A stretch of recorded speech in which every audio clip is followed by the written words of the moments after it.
Благодарам, почитувана председателке. Ја почитувам вашата идеја и вашата истраност да се најдат организаторите и виновниците. Мислам дека тоа не е тешка задача. Затоа што порано кога сакаше Министерството за внатрешни работи да пронајде некој, за 5 секунди го најдуваше. И тоа немаше ниту камери, ниту ништо. Потрагично е што имало 200 специјалци распоредени околу објектот, кои што сигурно ги лоцирале тие што го уништија Македонскиот народен театар. И не било само тоа.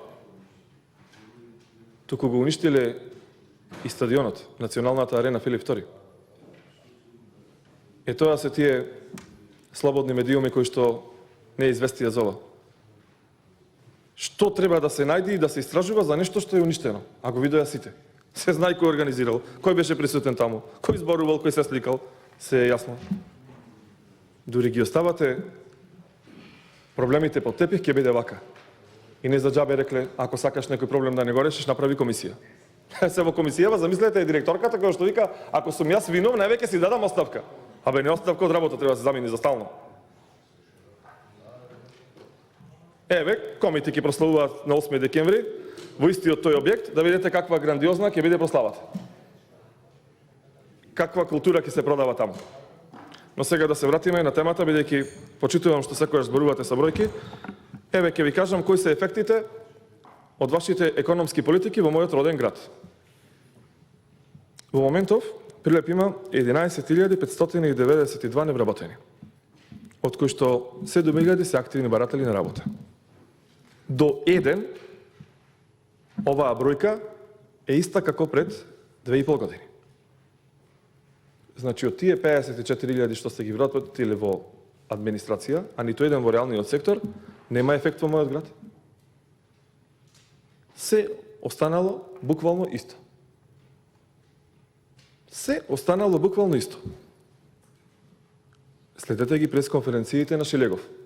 Тој кажа дека не за 12, току за 18 милиони евра Скопје ќе добија и Тркало, и Луна парк. Ама за 6 милиони евра поскапо. Сите оние што поверуваат дека нема да се гради, еве им контратеза. 18 милиони евра Скопје ќе добија нов Луна парк и Тркало. Тоа го кажа градоначалникот на Скопје. Може би вие ја немате гледано таа пресконференција. Сакам да ве потсетам и на уште еден битен момент по однос на трошењето, по однос на задолжувањето и по однос на кој како се грижел за својата татковина. Еве да ве потсетам. Во последните 54 дена Македонија е задолжена за нови 565 милиони евра. Тоа министерката го знае.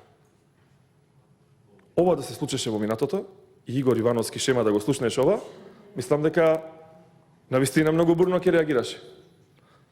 Верувам дека министерката од кога е дојдена на функција преку милиарда сме задолжени. Во ред, некои средства се задолжуваме за да се исплаќаат, некои стари задолжувања.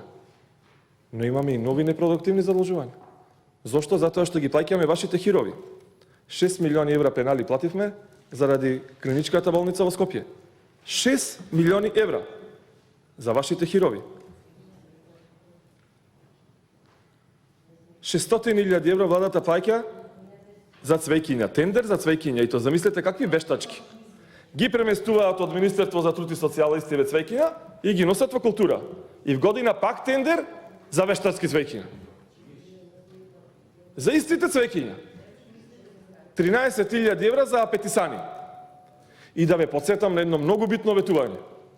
Кога Социјалдемократскиот сојуз ќе ја земе власта во Република Македонија, максимално ќе се рационализира бројот на министерствата. И ние си рековме готово. Сега се штеди на вистина. Ама како и за се до сега, не било така. Сега 28 министерства. Еве, кажете ми колку министерства има во земјите од Европската унија. Јас ќе ви кажам, 13 Шведска, 14 Норвешка, отприлика така е работата. Ние имаме 28. Јарно што не ви текнало ова година до 40 да ги направите. Тоа не му дошло на идеја на некој, иначе може, не е проблем со вас. Затоа што ви текна на седница дека на комисија, нови заменици директори чекај да се очестиме со дуи 30 луѓе. Да, може, имаме пари, па ќе земеме од здравство за заменици директори. Нови агенции ќе си направиме за двојазичност, за тројазичност. Зашо сакаме? Пасати ќе се купиме нови 70, иако ветивме дека нема да купуваме нови возила, ќе штедиме. Во Мексо имате возила, министерки, вие може не ви ги покажуваат. Да не се од мачки изгребани во подрумот. Почитува на министерки. Значи, вистина ве почитувам како млад и премногу успешен човек. Тоа е факт. Тоа не може никој да го порекне, ако ние вака дискутираме.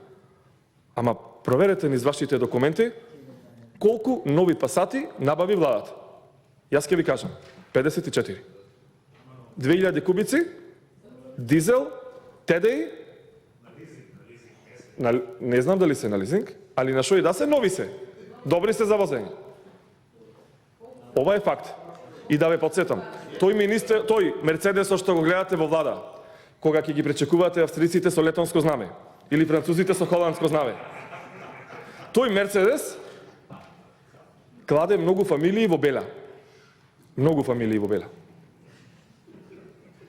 Затоа што бил купен за 600.000 евра. Како некој да се го зел за дома. Еве да ја подсетам, помала тоа што биле зафатени со приватниот сектор. Тој Мерцедес досега требаше да биде продаден, исчистено тоа мачките што го гребеа во гаражата, требаше да биде продаден и да бидат набавени минимум 15 нови амбулантни возила. Еве, кој ќе си појдите сега на работа, прашајте ги овие повозрастниве, што биле претходно министри, овие советници, што се заменици министри, министри без ресор што земаат плата, а не знаат што работат. Абе, кај се амбулантниве возила да направиме една парада? Каде се новите амбулантни возила? Едно сакам да ви кажам. Сета среќа што ова ќе заврши за 3 месеци. И пак ќе се вратите од кај што дојдовте. Секогаш ќе имате грижа на совест. Зошто сте го потпишале договорот со кинезите и зошто сте предложиле ваков буџет? Затоа што сепак во политиката има и луѓе со совест.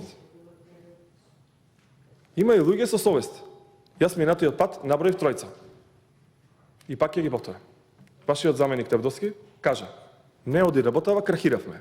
Си одам, чао. Не можам јас да подпишувам, за други да печалат. Така рече човекот. Следејќи го неговиот пример и неговиот најдобар соработник, си замина.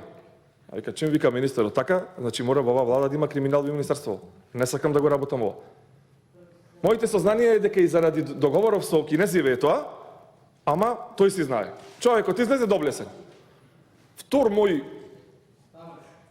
мој херој од Социјалдемократскиот сојуз по искреност, по честност, по поштеност е мојот колега Петар Атанасов. Петар Атанасов е творец на програмата на Социјалдемократскиот сојуз. Општество за сите, не општество само за социјалдемократите, општество за сите. А заедно со Тевдовски тие изработувале целата програма. Општество за сите со добро обезбедени финансии. Така било нивното мото на почетокот, кога верувале дека оваа држава може да оди напред како Република Македонија, држава необезглавена, без трите столбови, здравство, образование и труд и социјала, непреименувана држава, држава со гордост, држава со своја химна. И да се навратам на Петар Атанасов. Херој. Херој.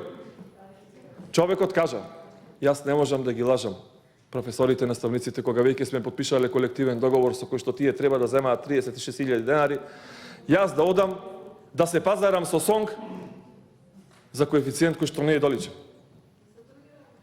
И за многу други работи човекот беше во право. Тој да го видеше некни дивењето во МНТ, да бил таму со премиерот. Не знам како ќе го преживееше тоа. Со каква тежина ќе се одеш од таму. Тоа не е општество за сите. Тоа е поделба на општеството за сите. И сите се срамите од тоа. Петар Атанасов тоа немаше да го одобри. Немаше да го одобри. И третиот пример на свесност и на коректност и на откажување од удобната фотелја во интерес на граѓаните е Ленча Николовска. Ленча Николовска, да ве подсетам, беше специјален советник на премиерот за земјоделие. Таа беше наша колешка, јас сум пратеник од 2011 година, беше борец за правата на земјоделците. Истакнат, теренец, секако што треба. И жената виде дека не од да работите во земјоделието, не од да работите во владата, иако го имаше највисокиот чин таму од многуте советници, специјален советник беше, жената си замина. Не сакам да бидам во тимот кој што губи. А ова е тим кој што очигледно е на крив пат и кој што губи. И пак ќе речам, сета среќа што ова ќе заврши. Ќе дојде душа и на министерката, тогаш ќе рече, сгрешив што припати. Не сум јас за ваква екскурзија. Затоа што ова е авантура која што кошта по џебовите. Кошта по џебовите. И тоа многу кошта. Ние тоа си го осетивме и на локално и на државно ниво. Нашиот градоначалник набави 4 автобуси за 1 милион евра. А истите во Данска, што беше земја репер и пример за Тевдоски, тој се стремеше нашата економија да ја направи како данската, нашиот буџет да го скрои по теркот на данскиот, таму еден автобус е 120.000 евра. И то ман. Ние купуваме Исузу за 250.000 евра еден. И викаме, инвестираме во индивидуалните квалитети, или не знам капацитети во што инвестира со овој буџет. Капитални инвестиции правеле. Ова се капитални инвестиции за сопствени џебови. Уште е нешто да кажам. А тоа министерката го знае. Автобусите ги полнат со метан од пиле подат во Битола. Тоа е економски исплатливо. Економски исплатливо. Оваа влада е единствена во Европа и во светот, министерке, најдете некој ваш колега или колешка, што ги одборчили општините за 50%, за да се договорат во 4 очи на кого ќе му ги исплатат фактурите за останати од претходните години, а градоначалниците да си купат луксузни коли. Вие немате блендирана кола, градоначалник во Скопска општина има блендирана кола, со тие пари се купи. И од струга е преуба колата. 75.000 евра преуба кола. Замислете, општина Прилеп Борч само 70.000 евра, други општини по 6 милиони евра, сите ги изедначуваме со кратење на Борчот 50% и сите сме исти на крајот. Значи, овие што трошеле 7 милиони евра и работеле многу домаќински и се задолжували, и со овие што трошеле 70.000 евра и работеле вистина домаќински, се исти. И сега, значи, деночни одврзници од Прилеп кои што се мачат да скенираат една фискална сметка за 2 денари да му вратат бидејќи ги лажат и очекуваат кизне колку пари ќе му легнат сега на сметките во декември, а треба сите да знаат дека максимумот е 600 денари, ги задлучуваме со овие кои што трошеле 7 милиони евра. Вие скенирајте, некој си полни торби Луи Витон за 1,5 милиони евра. Таа торбата цела која скенираш, 21.000 евра, повратна ДДВ имаш. Тоа е пресметано. Тоа е пресметано. Затоа, колега Диме, еве да се вратиме на буџетот, вие предвидувате и средства за фондот за иновации. Сакам да ве потсетам како се делеа средствата во фондот за иновации. Знаете вие. Отвораш Google и гледаш соларни панели во Индија.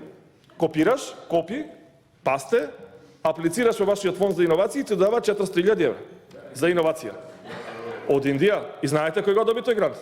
Така? Не, со брата Ројче обрашате Тунте. Тунте го знаете кој е. Тунте е бившиот координатор на Социјалдемократскиот сојуз, кој што ги кратеше патните трошоци на функционерите во Република Македонија и сега замина да биде директор во најбогатата фирма во Република Македонија и да зема плата 5.000 евра. Тоа е, колега Диме, сигурно сеќавате, колегата Томислав Тунтев. Тој тогаш кога го пречекувал со брата Рој, ни во состав од прво одделение не верувал дека 5.000 евра сега плата ќе зема. Ама битно ја заштеди државата. На патните трошоци му ги скрати на функционерите и многу се заштеди. Вистина многу се заштеди. Цела гимназија во Прилеп зема плата заедно колку Тунте што зема плата. Така штедите вие и инвестирате во човечкови, како викате, човечки капитал. Кај Тунте најмногу во капиталов инвестиравте. Ме подсетивте вие за собрата Рој. Се држете се, колега, до репликата на Диме Велков. И уште нешто да ве подсетам. Сето ова ви изгледа така чудно, сето тоа ви изгледа вака чудно, неверно, ама јас никогаш не сум зборувал без факти. Досега не се нашол пратеник од Социјалдемократскиот сојуз што ме демантирал. Еве и за ова, една молба за демант. И нема да се најде. Затоа што сите го знаат Кире Наумов. Не го спомнувам во лош контекст, сега, туку тогаш сме го спомнували во лош контекст. Човекот беше заменик министер за економија, што се развива добро изгледа, економијава, сега замина на друга функција. Кога ние, почитувана млада министерке, земавме еврообврзница, не знам колку средства, 500-600, не сум економист, не ги разбирам бројкиве, Кире Наумов, вашиот колега по економија, испраќаше писма до сите светски банкарски институции и викаше: Како смеете да му дадете на овој режим 500 милиони евра во сите банки? Нашата влада ваква, нашата влада таква. Кодошење до смрт. Немој да му давате, пропадна економијата, нема да ви ги врата парите. И луѓето што направија, ја зголемија каматната стапка и државава, не знам на колкав период, ќе враќа 40 милиони евра повеќе. До сега не се родил функционер од ВМРО ДПМН, кој што за овие 505 милиони евра што сега се задолжи Министерството да испрати такво писмо. Нити една буква, а не па писмо. Нити една буква, не па писмо. Тоа е разликата кога се сака да и се помогне на државата. Сега ни е многу полесно ние да ве кодошиме вас. Сега е многу полесно. Еве, Цуклев може да напише писмо. Во држава во која што се трошат толку и толку средства за ова, немојте да му давате еврообврзница. И тоа е многу лесно. Ама зошто? Со тие 40 милиони евра, колега, тие 40 милиони евра, ако му ги поделевте на пензионерите, немаше да се гордееш со 37 денари покачување? Ке се гордееше со 1800 денари покачување. Затоа не допролеј. Затоа што ако сум некоректен, ќе кажам дека сте вие единствениот претседател на пензионерска партија кој што излезе на пресконференција и кажа добро е што се намалуваат пензиите. Се демантираш самио. Има снимки од тоа.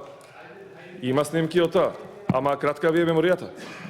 Ќе ги најдем, ја ве ветувам дека таа изјава во петок кога ќе бидам следен за говор, ќе ви ја пуштам.